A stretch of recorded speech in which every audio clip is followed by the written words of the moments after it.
This is Money Motivation and Mike, and I am your host, Michael Wainwright. In charge of all the controls is audio engineer Jason Wright. And hello to you, world. This is the show that will change your life. Hey, once again, find us mx3.vip, or you can contact us info@mx3.vip, and also visit our YouTube channel, youtube.com/mx3podcast. And don't forget to give us your likes, subscribes, and hit the icon bell button so you'll be notified anytime we put out new content, which is every Monday morning at 9 o'clock. New content has come your way. We are approaching, Jason, almost 1 year of activity with this show. And I'm really happy to say that. And we're going to have some kind of big shindig whenever we hit episode 52. And I believe today is episode 48. Is that what you just told me? Something like that? 48, 49? We're a month out because our first launch was the first Monday of July 2022. So we basically have June to go, and then we're going to be right there. We'll have something big coming. We don't know what that is yet. All things are in the works. And nevertheless, continuing on many, many subjects that we cover here on Money, Motivation, and Mike. And today, we're going to be getting into closed-minded people. Your closed mind, hopefully not, but we all know we have a little bit of that. But also out here to you listeners in the audio and video audience with our podcast channels and our YouTube channel, just over the last 30 days, we have had 23,032 downloads, Jason. That is astonishing. A whole lot to do with you and how you promote the show. I know that the content means a lot to people as well, and we're certainly appreciative of that. And all your comments and questions and everything that you have to say about us has been very, very flattering over the last year. And just like over the last 3 shows, we've averaged 18,904 downloads, which is 6,301 subscriptions if you're dividing that out. And I know some of the shows might have a little bit more, some might have a little bit less. With the accounting and math degree and the background that I have, I work on averages. And 6,301 is a pretty good number. So we're very, very happy that the show continues to get bigger. The content we feel is very appropriate and very in need of what the listening audience is always getting back to us and talking about. And frankly, today on this on the subject and topic that we're talking about of closed-minded or closed-minded, I'm thinking about myself. And what transpired with me over this last weekend. And then I went all the way back to over the last decade of some of the things that I have been closed-minded to and where it puts me at today. And I am so happy and so proud of the fact that I have been able to grow as an individual and get rid of some of these things that have held me back along the way. And one of those would be a closed mind. And man, when you have a narrow mind, etc., it really, really can get to the best of you. So sometimes, and well, matter of fact, on this show, all the time that we come up with these type of topics and we discuss things that we know that the everyday individual out there all across the world struggles with, I always go to Webster's and I always come up with the definition because I want you to know exactly what everybody else sees and reads whenever they go out and do a little research on what a particular topic is. Closed-minded. Having or showing rigid opinions or a narrow outlook. Closed-minded condemnation of people he knows nothing about. Not willing to consider different ideas or opinions. He's becoming increasingly closed-minded in his old age. A closed mind refuses to listen. A closed mind is someone who does it their way. Closed-minded people put their ego ahead of the outcome. They refrain from inquiring and instead focus on disproving others without attempting to comprehend their own perspectives. They tend to become frustrated when questions and perceive those who seek clarification in hindsight to process. They're not interested if you're right or wrong. They're only interested in the fact that they are right. We know these people. You could probably, as I was reading off some of these definitions, you were thinking of people that are in your lives. Maybe you were thinking of yourself. And like I say, I'm going to give a couple examples here momentarily of how I led into this topic today because it just happened to me here over this last weekend. Closed-minded also is having a mind firmly unreceptive to new ideas or arguments, disagreements, the fact that there might be a debate. You're not interested in it because my way or the highway. It is your way and your way only. And it's a very, very difficult way to live. It's a very, very difficult way for you to believe and perceive that's who you are. And most importantly, it's a very, very difficult way for the people who are around you and love you, your friends, your family, and them having to deal with it. And I don't know if you've ever noticed, but the closed-minded aunt, the closed-minded uncle, the guy at the family gatherings, they're the ones that people always stay away from. Closed-minded, unreceptive to new ideas or information, not open to an agreement, nothing at all, inflexible, they do not tolerate, etc., etc. What is another word for closed-minded? Here's one comes up, stubborn. I've been stubborn. Thank you, Jesus, for helping me try to become less stubborn than what I had been in the past. Rigid. Ooh, this one's one. You think about this, Jason. Think about this, listening audience. Tell me of somebody that's pig-headed. I would not talk about your family on this show, Jason. Inflexible, blind, dogmatic, short-sighted, closed-minded, and resistant. All words. Of course, my two favorite ones there, stubborn and pig-headed. I know I've been called both stubborn a whole many times, and frankly, the people who call me that were probably right. Matter of fact, they were. And you got to work on yourself. Open up that mind. And how do we open up our minds? Okay, you need to embrace and you need to express your closed mind. Some things aren't changing. Understand that. Some things aren't going to change. Some things are.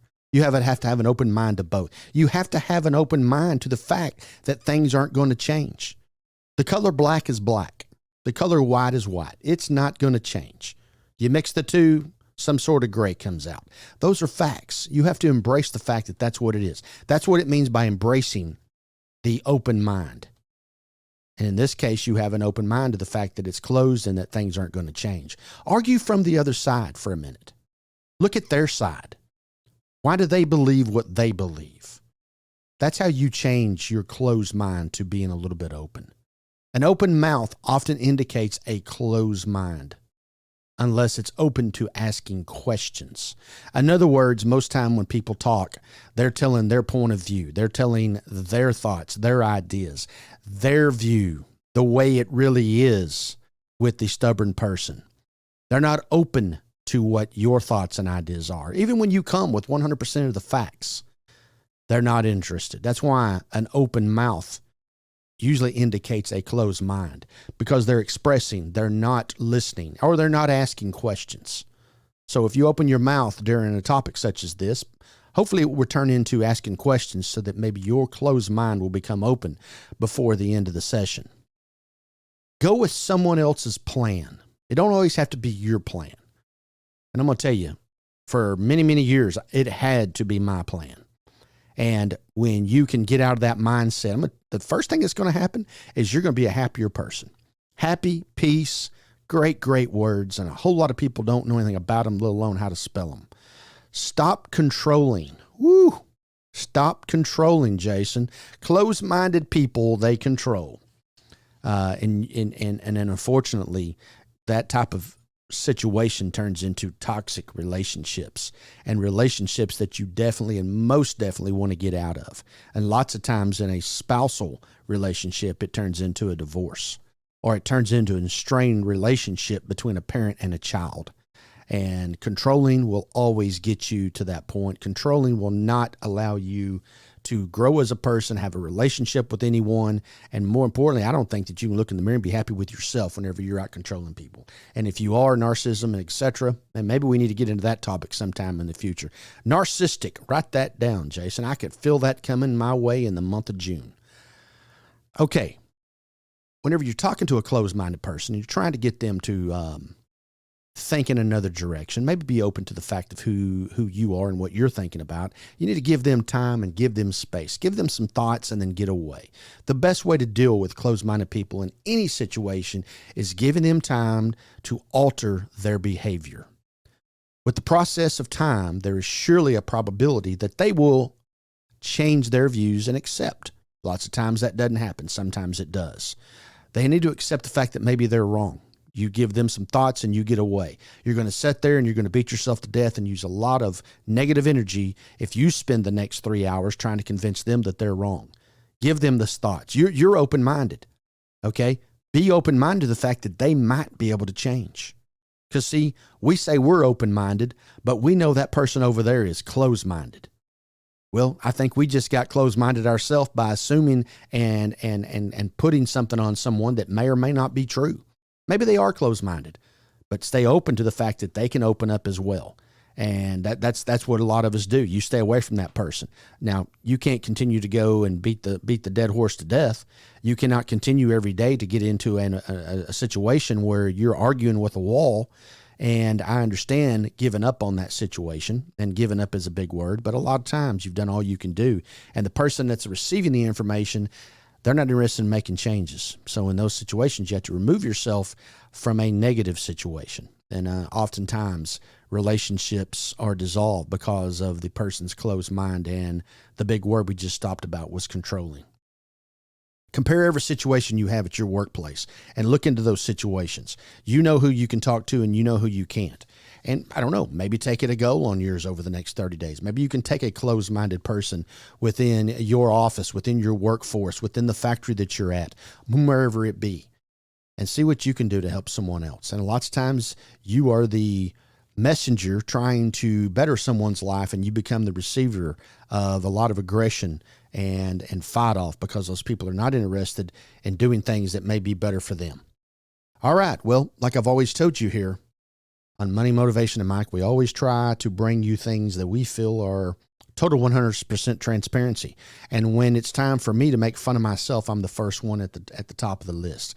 I can actually go down the road by myself. I can sit at home by myself, and I can start laughing at myself because of some of the goofy things that I have done and some of the closed-minded things that I have also done as well. I also can sit there and not necessarily bawl out cry, but get upset with myself over some of the ways and some of the things that I did and thought over the past 30 years and how foolish and ridiculous I was. Well, closed-minded is one of those things. And it takes me back to last weekend. And I was thinking about the fact throughout this week of how I was not open or receptive to this idea. All right, Jason, close your ears on this one right here. Due to the fact that I attended a Taylor Swift concert last weekend. 54 years old. Attended a Taylor Swift concert.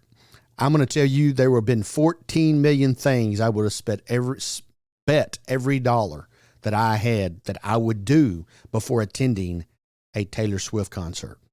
And I had no intentions of going to this particular event till the mid-afternoon of Friday. I didn't even have a ticket to within 2 hours of that first song. That's how close-minded I was to doing this thing. I couldn't tell you one song this young, fascinating, talented lady could do. And then all of a sudden, things changed. And you do stuff sometimes you don't want to do because that's just the right thing to do. And I got a ticket.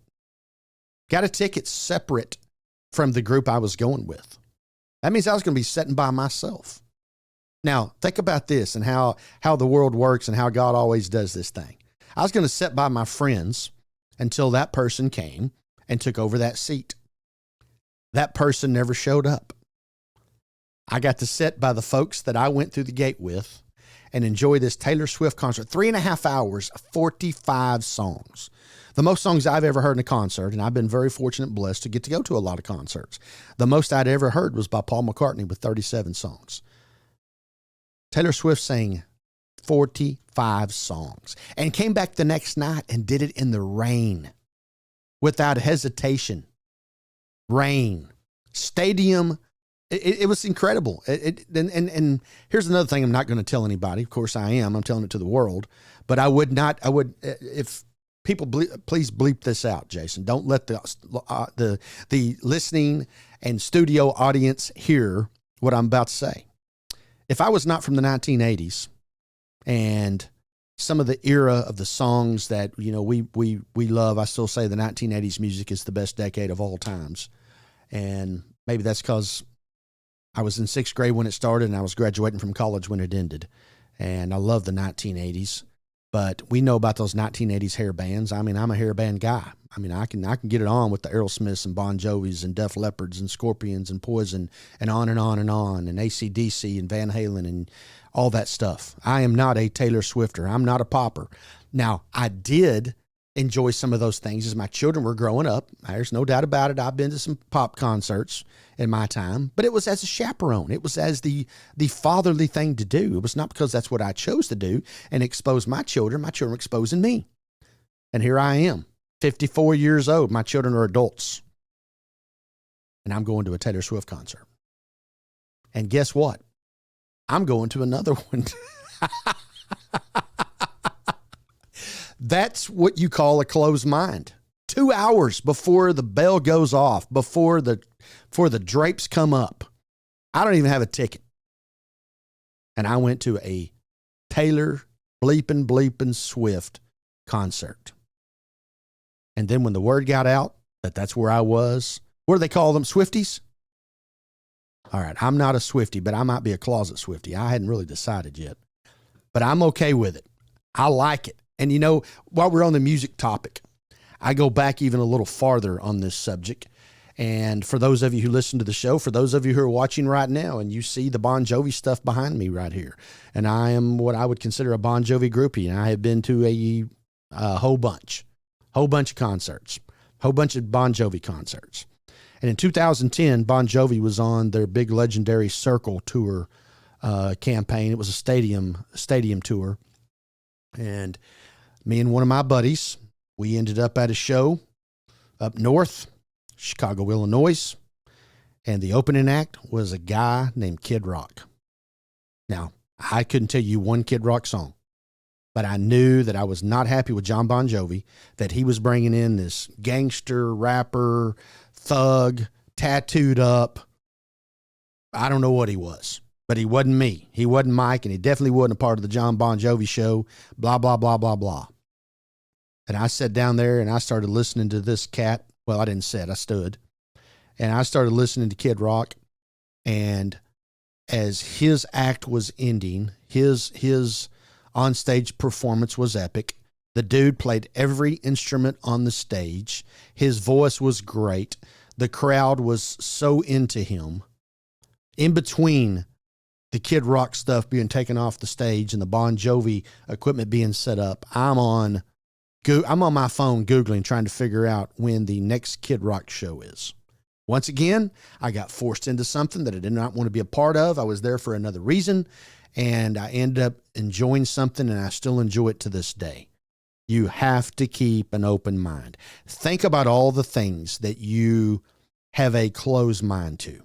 Think about all the things you're going to miss out on with a closed mind. People look at people and hey, you know what? I can refer back to a situation, I don't know, 10, 15 years ago, Jason, with a couple of our sisters. And, you know, I'm older than you guys of the family, and Jason and I have 3 sisters, and we also have another brother who's no longer with us, but we have 3 sisters, and the youngest, the closest one to me is 9 years away. So I'm almost like a generation, or at least a half a generation away from you guys. So I can come off, I know how it is, but like one of our sisters once told me, that you're unapproachable because you're intimidating, and you wear suits, and you do this, and you drive that, and your persona, and your demeanor, and your personality. And what in essence she was saying is that was her closed mind. She was putting me on a pedestal in essence, and bragging to a point of who it was. But, you know, I took that as a negative because I feel like I am very approachable. Well, then after we started talking and we got to know each other more and more and more, her whole perception of who I am, that was all just a facade. Now she found out that I'm just a big old teddy bear, that I love life larger than most people even can envision. And look how you perceive something, and look at what you're missing by the way you perceive that. You know, another thing with a closed mind, and I'm at the top of this list too, is tattoos. And, you know, I don't have a tattoo, And many, many times the closed mind of judging people with tattoos and just looking down on that person. And once again, you have a closed mind to what is on their skin and not what's underneath their skin. Now, we move forward. My daughter, who I have talked about many times on this show as being the smartest person I've ever known, has more tattoos than I can count, and I have an accounting degree and a math degree, Jason. And you look at the fact of what I would be missing out on with her if I judged her and I had a closed mind to tattoos. That's her life. It's not my life. It's not necessarily what I'm going to do with my body, but the fact of who she is, the intelligence, the professionalism, my gosh, she's a college professor. What would I be missing out on if I had a closed mind to tattoos? And she goes and marries a man that has as many tattoos as she does. And here he is, a phenomenal father and a phenomenal husband. They have a great family. And it all starts with them being the leaders at the front of their house with these 3 awesome little boys right behind them, but they have tattoos. You walk to the park, you walk to the game, you walk into the show, you're walking down Disneyland, and you're being perceived as something other than what you really are because people have a closed mind to tattoos. That's what you got to think about whenever you get that closed mind, and look at all the things that you are missing out on because of your closed mind and that ridiculous thought process that goes through your head and comes to a conclusion before you even know the facts. Hey, here you go. We talked off the air, Jason, about food. I would have never thought in my wildest dreams that I'd be eating sushi. Who would have ever thought I'd be at a Taylor Swift concert and eating sushi in the same presence? Just mind-boggling. Didn't you say caviar a while ago? Something like that? That you like caviar? Escargot. Oh, excuse me. Yes. Escargot. Yes. Escargot. Never had caviar. Sounds awful. I'm never trying it. I'm closed-minded. Delicious. Maybe we need to have a sushi escargot caviar for our 1-year anniversary of this show. Maybe that's what we need to do. JC will be there. She loves some sushi. Okay. And some escargot. So let's do those. I bet if we opened it up to the general public, we probably wouldn't have enough to feed everybody because I'm closed-minded on those things. I open my mind up. I'd eat it right now. It's all about the mind, guys. We talk about the mind on this show all the time. Money, motivation, and Mike.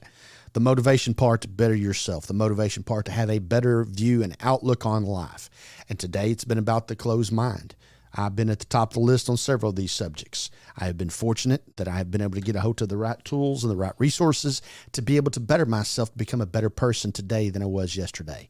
And I know that I've been able to do that in all walks and facets of my life. Yes, of course, I still fail. I still do things the wrong way. It's not intentional. But now I have the tools and abilities to correct those things whenever they go awry. We all get off track. It's about how fast you can get back on track. We all sometimes get up on the wrong side of the bed. Make sure that is a minimum. You got to have an open mind to everything you do. Don't walk out the door with your mind already made up. Today, tomorrow, the next day, next year. Keep the mind open. Good fortune will come your way, I promise. I've seen it many, many times. It's happened to me more than once as well. The open mind. No more closed mind on this show. No more closed mind in your life. We're going to continue on some different things along the way. We've got some good stuff coming up for you over the next month as we approach and go in on year number 1 and putting it in the books and being a monumental day for us. 6,301 listeners over the last 3 weeks. 18,904 once again. And when I think about a 30-day total, Jason, of 23,032 people that actually tune in and listen to our show, they have an open mind.